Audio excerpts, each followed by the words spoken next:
Tony Robinson, who has been developing a site for the European Parliament. Tony Robinson, you are representing the socialist group in the European Parliament. The European Parliament, what has been a major subject in France, and actually you've been very innovative. Before I give you the floor, Tony, we're going to give the floor to the juries, because we would like to know more about what motivated their choice.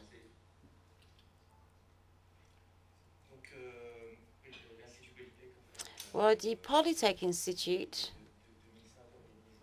has been organizing the European trophies since 2005 within the framework of the e-Democracy Forum. So we were asked to organize these trophies, and we decided, well, we were wondering, were we going to have a jury? Are we going to choose with a smaller committee?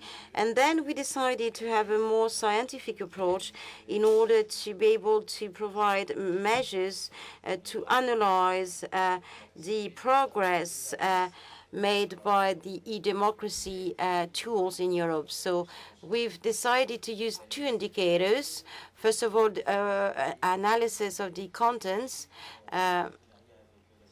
and the different sites that were analyzed. And then in partnership with IP Label, we organize robotic measurements. But Laurent will tell you more about that. So we set up 8 different categories of sites and initiatives throughout the 27 member states.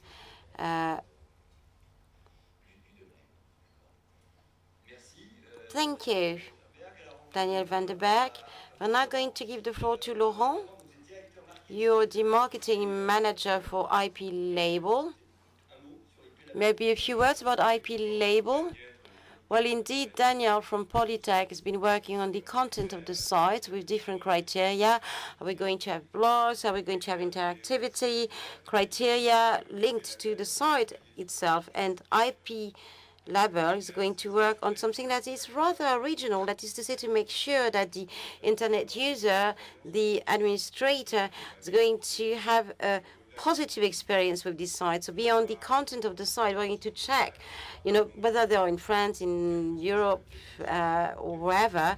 We're going to check that regardless of the type of internet access, regardless of the location, the internet users will be able to have access to everything that is offered on the site in good conditions. Without being too technical, I'd like to say that we actually deploy measuring robots that will behave as internet users and will go to the site in question on a regular basis to make sure that it works well. So, has the robot chosen Tony Robinson, or is it you? Well, it's both actually. We were helped, assisted by the robot, but Tony Robinson's site was given a very good grade because it was very accessible from all over Europe, with possible access also with for people who do not have a broadband. Tony Robinson, you've been awarded by a performance robot and by man also, so I'm sure you really deserve this prize. Now, can you tell us how did you think of this project first? Well, first of all, I'm really impressed by all this. I would say that our mission is very simple. It's about transparency, being open, explaining what we do. And sometimes all this is done in conditions where there is a lack of transparency.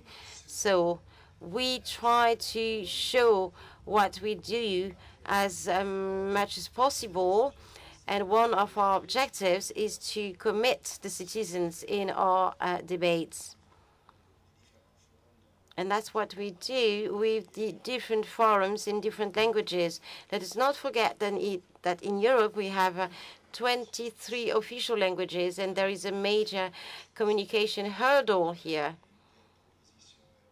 Without looking at the details of the European proposals and the draft laws. So we use different platforms to move forward in these fields, along with the citizens' media. But recently we've been using Twitter because we think it's really efficient to involve people. And beyond all this, I'd like to say that the attendance for our website has increased about twofold in 2 years. And that clearly comes from Twitter. Of course, with Twitter, they just have 140 characters, but if they go to the site, they can really go in depth. They can really go deeply in the different debates. Why would the internet users come to your site? For the information, for participating? There are different audiences, professional people that work, or about Europe.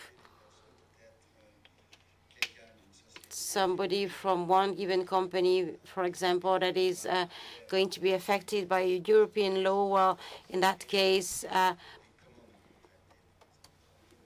we are able to get in contact with the person. We publish the list of the staff, trying to be transparent for everybody.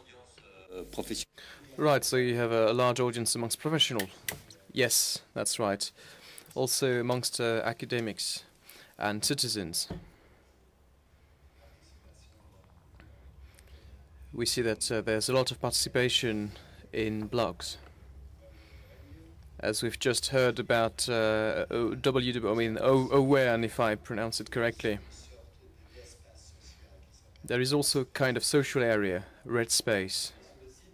It's at the bottom right hand.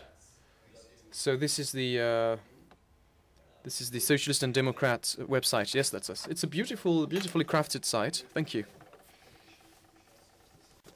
So every time you go there, every time you click on one of these categories, you can see something different, it's dynamic. Every time you refresh the page, you see something different. Anyway, thank you very much for this short demonstration. Your site is very well designed. Go and visit it, and particularly if you're interested in Europe, that's the main raison d'être of this website. Of course, it's aimed at professionals, but also it's meant to step up exchange, improve information and debate. Thank you, Tony Robinson, and thank you to our 2 guests for participating in this award ceremony.